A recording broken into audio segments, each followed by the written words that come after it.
কাঁকড়া কাটা দেখেই নিয়েছেন। কাটার পর এই যে আমাদের কাঁকড়ার সাথে আমি যেগুলো দিয়ে রান্না করব সেগুলো হচ্ছে পুঁই শাক, কুমড়ো, কচুরমুখী বলি আমরা, এটাকে কচুগাঠি বলা যায়, আলু, পেঁয়াজ, রসুন, লঙ্কা, জিরের গুঁড়ো, লবণ আর হলুদ।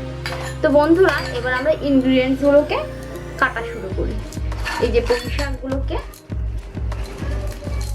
বড় দেখতেই পাচ্ছেন বন্ধুরা। এবার আমরা কচুগুলোকে কেটে নেব।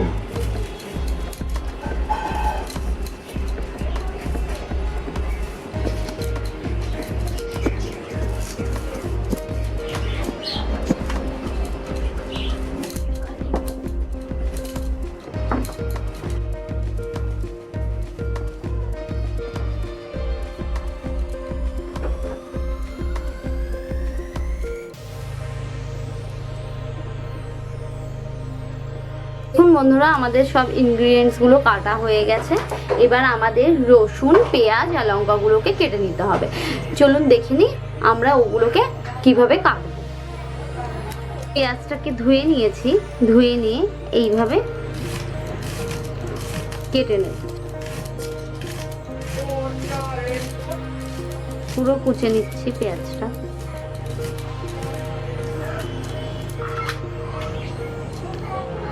আর লঙ্কাগুলোকে এইভাবে ছিঁড়ে নিচ্ছি।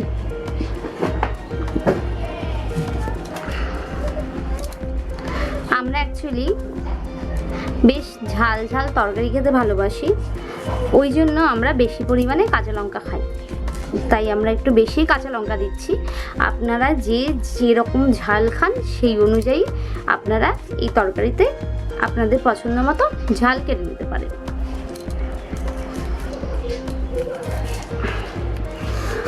আর এবার রসুনের কোয়াগুলোকে ছাড়িয়ে ভালো করে জলে ধুয়ে এইভাবে ছোট ছোট স্লাইস করে কেটে নেব।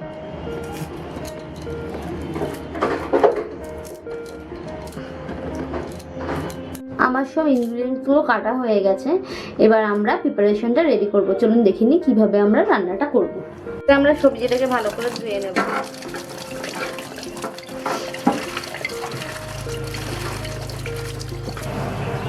কড়াইতে তেল দিলাম। আমি তেজপাতাটা ধুয়ে তেজপাতাটা ফোড়নে দিই। আর দেব পাঁচ ফোড়ন।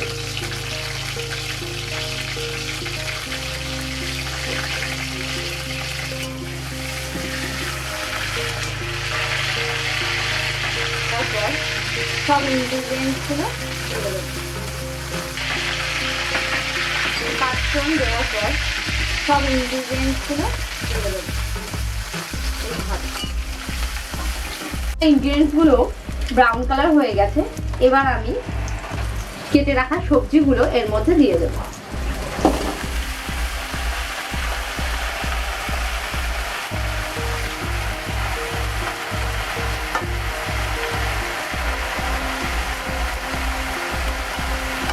এর মধ্যে আমি 2 চামচ লবণ দেব। লবণ দিয়ে খানিকক্ষণ ঢেকে রাখবো। কিছুক্ষণ ঢেকে রাখার পর আমরা ভালো করে পুঁই শাকগুলোকে নিচে পড়ে থাকায় পুঁই শাকগুলোকে ওপরে তুলব, ওপরেরগুলোকে আস্তে আস্তে খুন্তির সাহায্যে নিচে নামাবো। এরপর এর মধ্যে আমি দিয়ে নেব হলুদ।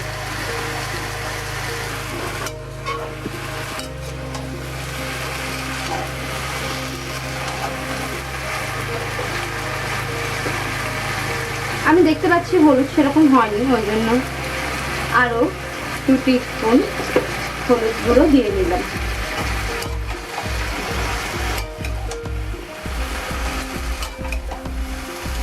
ছাড়িয়ে পর আমি এর মধ্যে 1 গ্লাস জল দেব।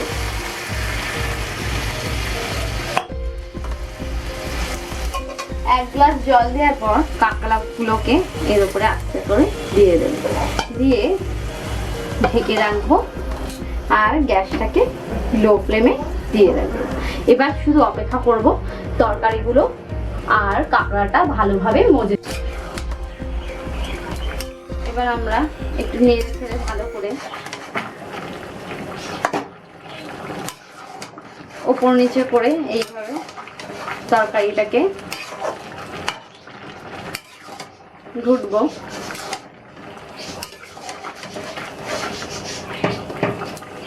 এবার আমি এর মধ্যে জিরের গুঁড়ো অ্যাড করে ঢেকে রাখবো। এই জিরে গুঁড়োটা আমি বাড়িতেই বানিয়েছি। বেসিক্যালি আমি জিরের গুঁড়ো আর লঙ্কার গুঁড়ো বাড়িতেই বানাই, তো আমি লঙ্কা গুঁড়ো আর জিরের গুঁড়ো বানানোর পদ্ধতি আপনাদের বলে দেবো আরও অন্য ভিডিওতে। আর অনেক বন্ধুরা দেখছে আমার ভিডিও, মানে দেখছেন কিন্তু আমার চ্যানেলটি সাবস্ক্রাইব করছেন না। যদি আপনাদের আমার রান্না ভালো লেগে থাকে আর আমার এই ভিডিওগুলো আপনাদের ভালো লেগে থাকে, তাহলে অবশ্যই নতুন ভিডিও পাওয়ার জন্য আমার চ্যানেলটি সাবস্ক্রাইব করুন। এবার আর কিছুক্ষণ ঢেকে রাখবো আমরা, তারপর আমাদের এই কাঁকড়া দিয়ে পুঁই শাক রান্নাটা রেডি হয়ে যাবে।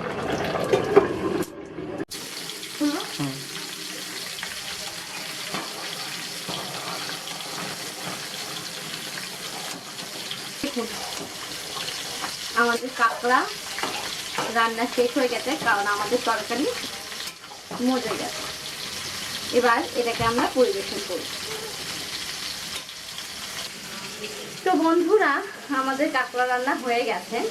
তো আপনারা এইভাবে কাঁকড়া রান্না করুন বাড়িতে, আর গরম ভাতে অবশ্যই কাঁকড়া টেস্ট করে দেখুন, আশা করি আপনাদের ভালো লাগবে।